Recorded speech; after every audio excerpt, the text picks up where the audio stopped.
Hello, my name is Robert Kiyosaki, and I'm probably best known for writing this book here called Rich Dad, Poor Dad, which was first published in 1997, and my wife and I created this board game, Cash Flow. And the purpose of our work is to increase people's financial IQ. So, question people often ask is, what is a good return on my money? Some people say a 10% return is good. Well, so that means if I put in $1,000 and I get $100 back per year, that's considered good. But what you're going to find out today that's actually chump change. It's not that much money. So we're going to be talking about how your financial education and a higher financial IQ can actually teach you how to make money out of nothing, something called an infinite return. So I'm going to bring up my sweetheart Kim and Ken McElroy, our business partner in our real estate deals. He's also a Rich Dad advisor, author of the ABCs of Real Estate. And they'll be actually talking about a real estate deal that we have done where we got an infinite return.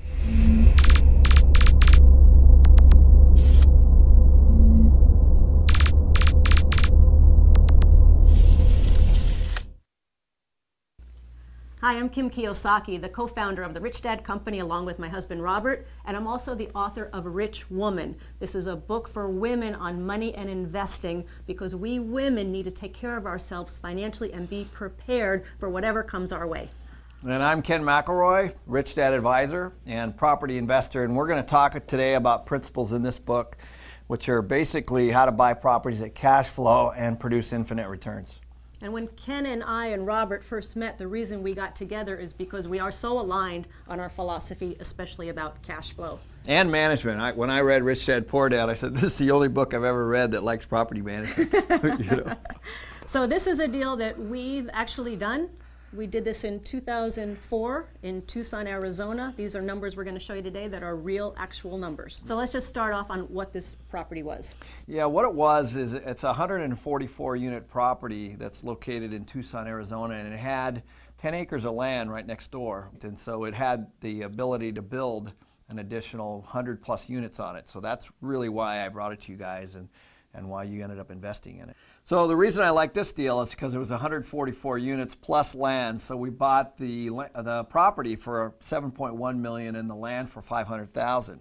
And I knew that the bank would give us 4.9 in a loan and I needed 2.7 in equity. So you came to us and to raise money, and what we liked about the deal is, number one, there was that big opportunity of the land, but also there was 144 units rented that gave us cash flow immediately. Which was very important when you're raising money to have cash flow. We love cash flow. Yeah, cash flow is good. So then the second part was is we go to the bank and we say, okay, we've got these 10 acres and we want to build 100 plus units on it, and we ended up getting a construction loan with another for another $5 million.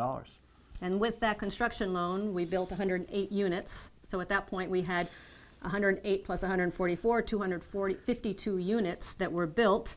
And it took us some time to get it up and running, to get it leased, get the cash flowing. And once we could get the cash flow, more income was now coming in. Right. And we were able to then at that point go back to the bank and refinance. Yeah. So it takes about a year to build it and about a year to lease up that property. So once the whole property is what the bank calls stabilized, then you go get a new appraisal. And that appraisal came in at $15.7 million. 15.7. Yeah. So of the 15.7, how much of the bank loan did we get? Well, the bank gave us 80%, which ended up being about $12.5 million in a new loan. Okay, so we got a new loan now of $12.5 million. Right, and then we had to pay off the old one, Right. which was $9.2 million. Including the construction loan. Right. And that gave us a remaining $3.3 million. Correct. And from that, we owed all the investors their original equity, which was 2.7. and on top of it, so that leaves another $600,000. So for Robert and me, we put in $1 million. We got our $1 million back, plus we got an extra $200,000 from the refinance. Right. So at that point, everybody's out. Everybody's out, and we're still getting cash flow from the property. We have no money into it, and that's an infinite return. Right, and we still own it today. Cash flow is about $300,000 a year. So once again, it takes financial IQ, financial intelligence to make money with nothing.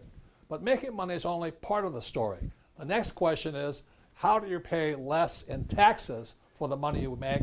So with that, I'm going to bring up my friend, Rich Dad advisor, Tom Wheelwright. He's also the author of a book called Tax-Free Wealth. So with that, here's Tom to talk about the last deal on how we pay tax on very little tax on it. So before we get into the numbers and taxes, Tom, would you give the audience a little bit of your background, please? Sure. I have a master's of tax degree, and then on top of that, I spent 7.5 years with one of the 4 largest accounting firms in the world, Ernst & Young, and I spent another 4 years as the in-house tax advisor for a Fortune 1000 company before starting my own firm that I've been running for the last 16 years. And this guy loves taxes. So let's just summarize here. Kim and I put in $1 million. We got $1.2 million back, and every month we get X number of thousands of dollars every month income. So it's an infinite return. But how does that look from a tax side? It's wonderful from a tax side because the cash flow that came back as you were getting the monthly checks, totally tax-free. On top of that, the $1.2 million you got back is also tax-free because that $1.2 million is really debt, and debt isn't taxable. And then on top of that, when you put the money back into a new project, the money from that, the cash flow there, is also tax-free.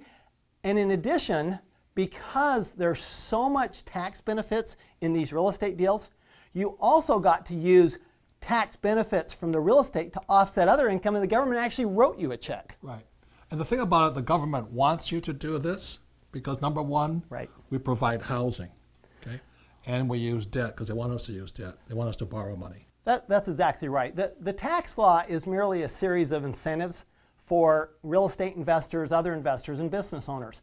And so the government wants the private people, private investors, to do their work for them, basically. They want to make sure they provide housing, provide jobs, provide commercial buildings, produce oil. Food. And all of this is done through provisions in the tax law to provide incentives to people who put their money in that and risk their money, really, in order to do that. The great thing is, in these deals, is that that money is risked for a very short period of time, then it comes back and you're back to an infinite return. So the last thing is, people oftentimes say, well, you only do that in America. Is that true?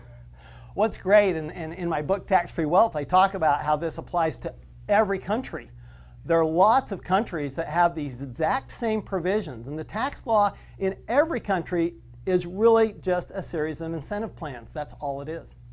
So with that, that's all part of financial IQ, is how do you make money and how do you minimize taxes legally.